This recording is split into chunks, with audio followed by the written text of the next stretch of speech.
The Elephantess, Child by Rudyard Kipling. In the high and far-off times, the elephant best beloved had no trunk. He had only a blackish bulgy nose as big as a boot, that he could wriggle about from side to side, but he couldn't pick up things with it.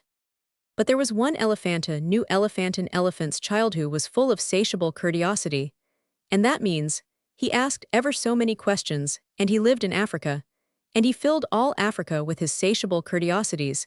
He asked his tall aunt the ostrich why her tail feathers grew just so, and his tall aunt the ostrich spanked him with her hard claw. He asked his tall uncle the giraffe what made his skin spotty, and his tall uncle the giraffe spanked him with his hard hoof, and still he was full of satiable curiosity. He asked his broad aunt the hippopotamus why her eyes were red, and his broad aunt the hippopotamus spanked him with her broad hoof, and he asked his hairy uncle the baboon why melons tasted just so, and his hairy uncle the baboon spanked him with his hairy paw, and still he was full of satiable curiosity. He asked questions about everything that he saw or heard or felt or smelt or touched, and all his uncles and his aunts spanked him, and still, he was full of satiable curiosity. One fine morning, in the middle of the procession of the equinoxes, this satiable elephant's child asked a new fine question that he had never asked before. He asked, "What does the crocodile have for dinner?" Then everybody said hush in a loud and dreadful tone, and they spanked him immediately and directly, without stopping for a long time. By and by, when that was finished, he came upon Colocolo bird sitting in the middle of a wait-a-bit thornbush, and he said, "My father has spanked me, and my mother has spanked me, all my aunts and uncles have spanked me for my satiable curiosity, and still I want to know what the crocodile has for dinner." Then Colocolo bird said with a mournful cry, "Go to the banks of the great grey-green greasy Limpopo River, all set about with fever trees, and find out." That very next morning, when there was nothing left of the equinoxes, because the procession had proceeded according to precedent, this satiable elephant's child took 100 pounds of bananas, the little short red kind, and 100 pounds of sugar cane, the long purple kind, and 17 melons, the green-a-crackly kind, and said to all his dear families, "Goodbye, I am going to the great grey-green greasy Limpopo River, all set about with fever trees, to find out what the crocodile has for dinner." And they all spanked him once more for luck, though he asked them most politely to stop. Then he went away a little warm, but not at all astonished, eating melons, and throwing the rind about because he could not pick it up. He went from Grahamstown to Kimberley, and from Kimberley to Kama's country, and from Kama's country, he went east by north, eating melons all the time, till at last he came to the banks of the great grey-green greasy Limpopo River, all set about with fever trees, precisely as Colocolo bird had said. Now you must know and understand, O best beloved, that, till that very week and day and hour and minute, this satiable elephant's child had never seen a crocodile, and did not know what one was like. It was all his satiable curiosity. The first thing that he found was a bicolored python rock snake, curled round a rock. "Excuse me," said the elephant's child most politely, "but have you seen such a thing as a crocodile in these promiscuous parts?" "Have I seen a crocodile?" said the bicolored python rock snake, in a voice of dreadful scorn. "What will you ask me next?" "Excuse me," said the elephant's child, "but could you kindly tell me what he has for dinner?" Then the bicolored python rock snake uncoiled himself very quickly from the rock, and spanked the elephant's child with his scalesome, flailsome tail. "That is odd," said the elephant's child, "because my father and my mother, and my uncle and my aunt, not to mention my other aunt the hippopotamus, and my other uncle the baboon, have all spanked me for my satiable curiosity, and I suppose this is the same thing." So he said goodbye very politely to the bicolored python rock snake, and helped to coil him up on the rock again, and went on a little warm, but not at all astonished, eating melons, and throwing the rind about because he could not pick it up, till he trod on what he thought was a log of wood, at the very edge of the great grey-green greasy Limpopo River, all set about with fever trees. But it was really the crocodile, O best beloved, and the crocodile winked one eye like this. "Excuse me," said the elephant's child most politely, "but do you happen to have seen a crocodile in these promiscuous parts?" Then the crocodile winked the other eye and lifted half his tail out of the mud, and the elephant's child stepped back most politely, because he did not wish to be spanked again. "Come hither, little one," said the crocodile, "why do you ask such things?" "Excuse me," said the elephant's child most politely, "but my father has spanked me, my mother has spanked me, not to mention my tall aunt the ostrich, and my tall uncle the giraffe, who can kick ever so hard, as well as my broad aunt the hippopotamus, and my hairy uncle the baboon, and including the bicolored python rock snake with the scalesome flailsome tail, just up the bank, who spanks harder than any of them. And so if it's quite all the same to you, I don't want to be spanked any more. Come hither, little one, said the crocodile, for I am the crocodile, and he wept crocodile tears to show it was quite true. Then the elephant's child grew all breathless and panted, and kneeled down on the bank, and said, You are the very person I have been looking for all these long days. Will you please tell me what you have for dinner? Come hither, little one, said the crocodile in ill whisper.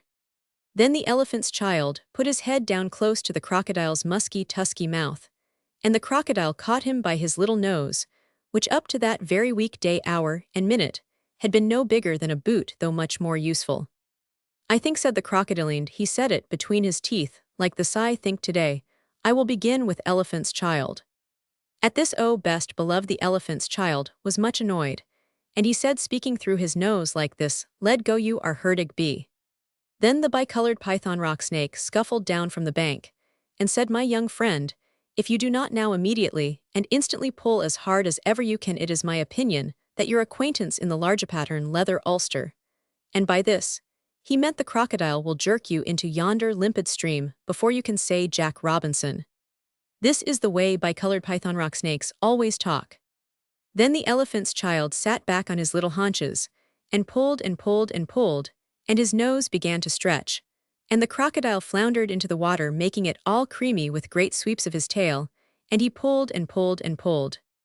And the elephant's child's nose kept on stretching, and the elephant's child spread all his little four legs, and pulled and pulled and pulled, and his nose kept on stretching, and the crocodile threshed his tail like an oar, and he pulled and pulled and pulled, and at each pull the elephant's child's nose grew longer, and it hurt him hages.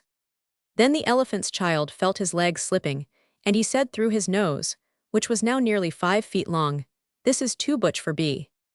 Then the bicolored python rock snake came down from the bank, and knotted himself in a double clovihitch round the elephant's child's hind legs, and said, Rash and inexperienced traveler, we will now seriously devote ourselves to a little high tension, because if we do not, it is my impression that yonder self-propelling manaphor with the armor-plated upper deck, and by this, oh best beloved, he meant the crocodile, will permanently vitiate your future career.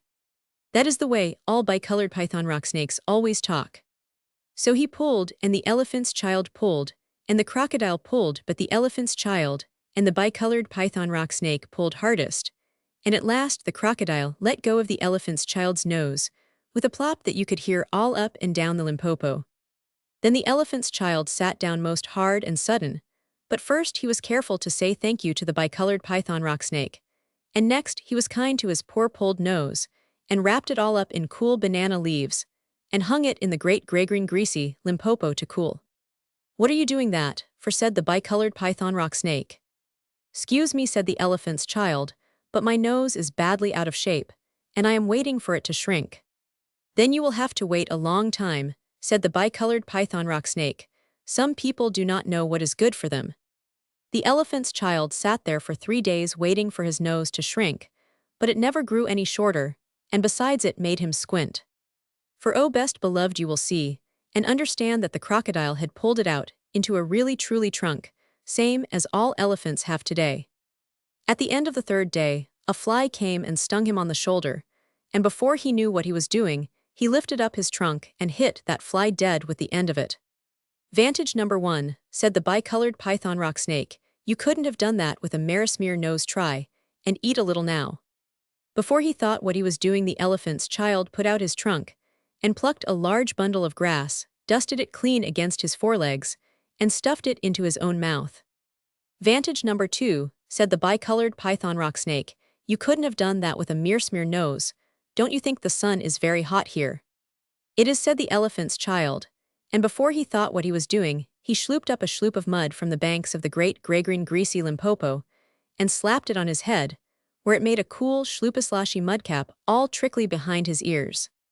Vantage number 3, said the bicolored python rock snake, you couldn't have done that with a Marismere nose. Now how do you feel about being spanked again? Excuse me, said the elephant's child, but I should not like it at all.